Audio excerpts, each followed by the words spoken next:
Hi, Duncan here with this week's Lean video. I'm going to be talking about angles and flashings associated with frames in commercial units this week.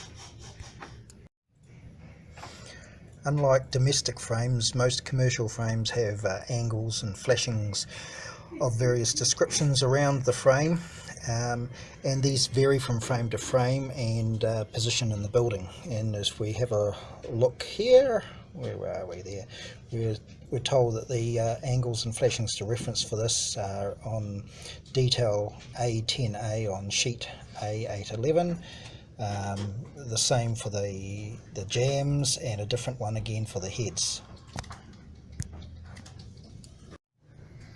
Often these flashings and angles are referenced on a multitude of different pages which have to be flicked through for each particular frame to get the correct items. To save time, I've gone through the pages beforehand and made a listing of what angles are referenced and what flashings are referenced for each of the references we've got. So the likes of A03, we've got a 25 by 25 angle to the exterior and a 15 by 15 angle to the interior. 50mm flat, full stop.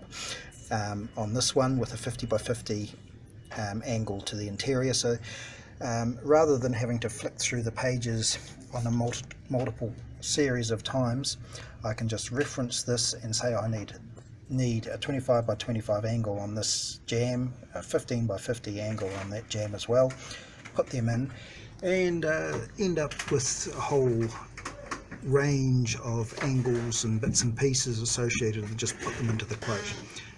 This is a reasonable time saving, maybe a minute or 2 minutes per item as you go through, not having to call up the individual PDF files, reference them, and then shut it down and reopen it again for each particular frame.